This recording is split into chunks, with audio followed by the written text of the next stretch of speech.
97 degrees Fahrenheit, 9,549 miles on the odometer. It's a Tuesday, February 11th, 2025. Headed off to delivery.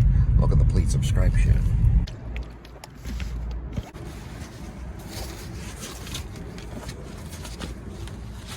Alright, 2.8, 713. It'll take about 10 minutes. Yesterday, 127. I must have forgot to reset that. By Jean-Philippe Rameau. I want to thank you for tuning in this afternoon. Have a wonderful rest of your Tuesday.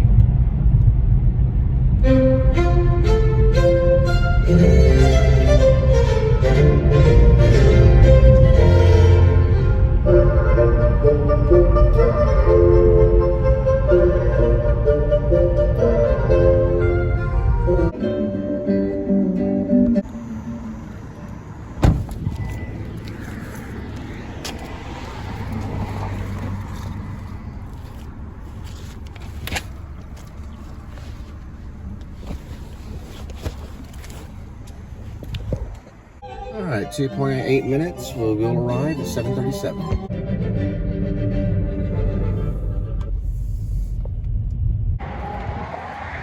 Alright, 0.2, 7:38. It will take about a minute.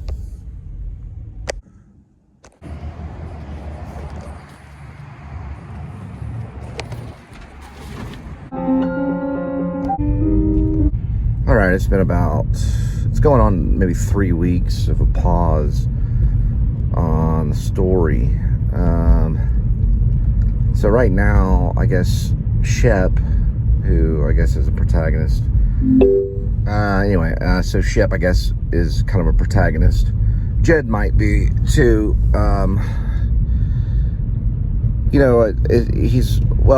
Ideally Shep is left under the avalanche, and the two state troopers are trying to get him out. And that part of the story ends there. And then, of course, Jed ends up at his dad's house talking about movies, and gives him a Winchester gun, which I just kind of looked that up. And an interesting gun. It's a gun that won the West. And he gives him a bulletproof vest.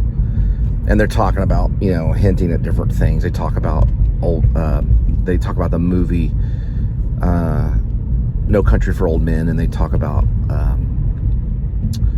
I don't know, probably like some other movie, and then what his dad's kind of is in retirement, and his dad talks about a dream, but his dad only talks about a dream. I don't remember if the dad talks about a specific dream, but he says he's had some kind of dream or something. He was remembering that part of the movie or something, and so they're like talking about a McCormick McCarthy story, which is a whole different style, and which I think is interesting. And then I don't know, I got under the weather, and then just everything just went to a pause. I had like a rhythm, I guess you could say, maybe like a there were changes in my life. So Linda no longer was at Risky Barbecue. I don't know if you knew she was there. I didn't really explain that, but she was working as a dishwasher, and they had a problem with flooding in their kitchen, a restaurant. I guess they have some kind of issue, and so I don't blame her, and so she just kind of chose to go another direction. So that changed some of the day writing, which I did a little bit, and then there was kind of a villain character, which was a corrupted bad lieutenant that, and then there was like a plot and stuff. And I saw the documentary about Bukowski and Hank. Well, the documentary has got some name, and the thing about Bukowski was he wrote during a time where he never really found fame, but he was able to be, I guess, risque enough to be published, at least in a magazine. And then he admitted later on that those the gratuitous lustful stuff that he was writing about was kind of forced in a way. He talked about it. how he just put it in there and then he would, write his story. He wanted to tell a story. And towards the end of his life, he was able to, he had this little house, and I guess you could say, like a wife, she was called a girlfriend, but basically she was a wife.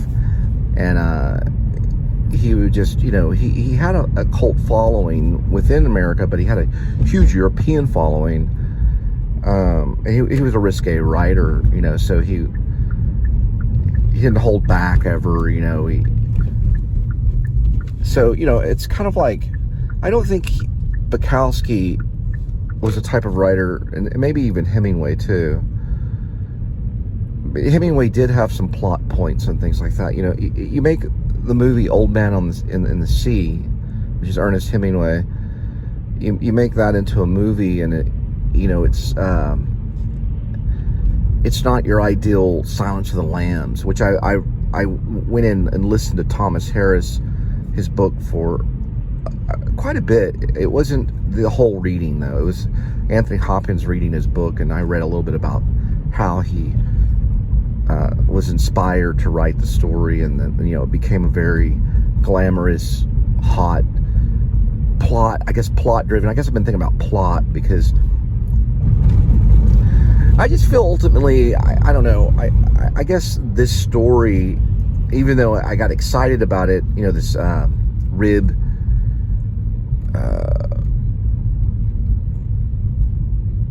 I guess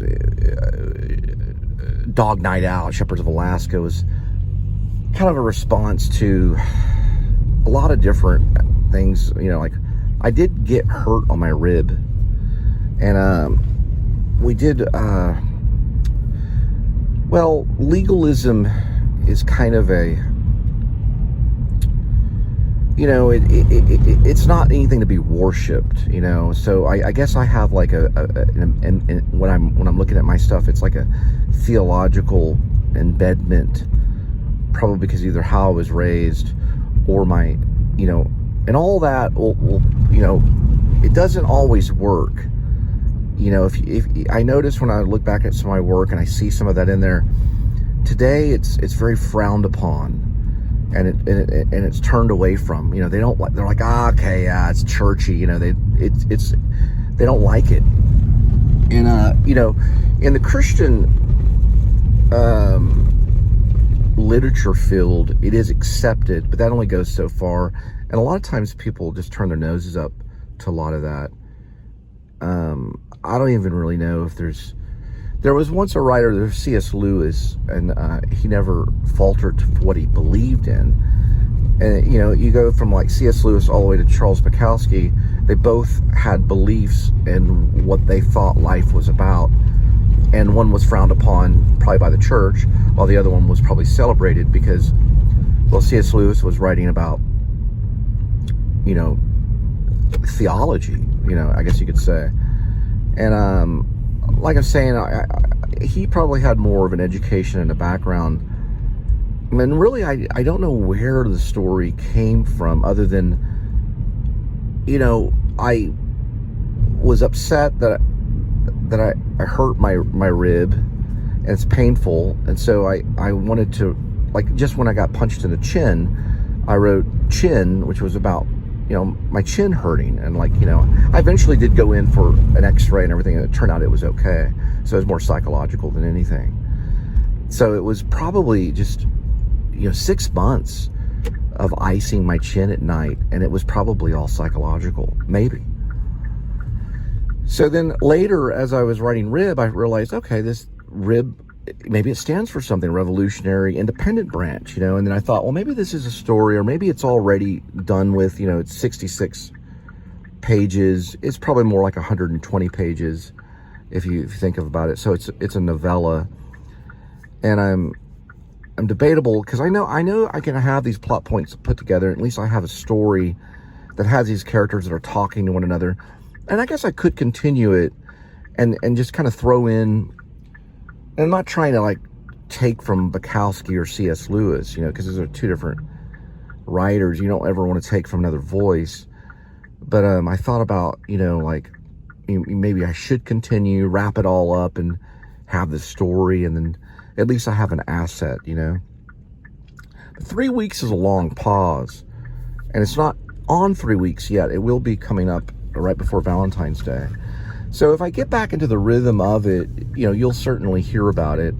I have done some readings of it and things like that. And then I've got like this offer in the email from Final Draft where I could upgrade to my current system, which is awesome. You know, I went from like having a really bad Dell slow computer that was just a bummer. It was just a creative killer. You know, it'd take forever. It would update. It would just, I never thought it was going to turn back on. It would just sit there and I'd just watch it update, turn all blue, and like, is it going to turn back on? To a really, really super, you know, Macintosh, well, MacBook. I think that was it right there. MacBook, which has an A4 processor. This thing is just, you know, it's amazing. It'll turn right on. You know, it does everything you need it to do. It does all this stuff. You wouldn't even, you know. And for me to have Final Draft on that, man, I tell you what, because I like, you know, I was also wanting to finish up the play, which is kind of about Linda and I's kind of, you know, it's fantasy. You know, they're like in like this limbo state in this like really dusty apartment, you know, with this cat. And I thought, well, you know, maybe I should finish that too, you know. So getting that it'd be $60 to get it, which is really cheap, because I think I one time spent like almost $200 on that software, or $170 or something. And they were saying, well, we'll let you upgrade because the version you're using is no longer compatible, or it's no longer compatible with the online servers and things like that. So it's outdated, but we'll just have you upgrade, you know, for $60, or you can choose to continue to use, you know, your slow ass Dell computer where, you know. So we'll see where it goes, you know. We'll see if we take off again. But it's very it just feels, you know, the vlog only. And gotta find this. I gotta drop off this pizza. I don't know. I don't want to get into, you know, downgrading the vlog, because I can do a lot from that, because at least it's a, you know, it's a documentation.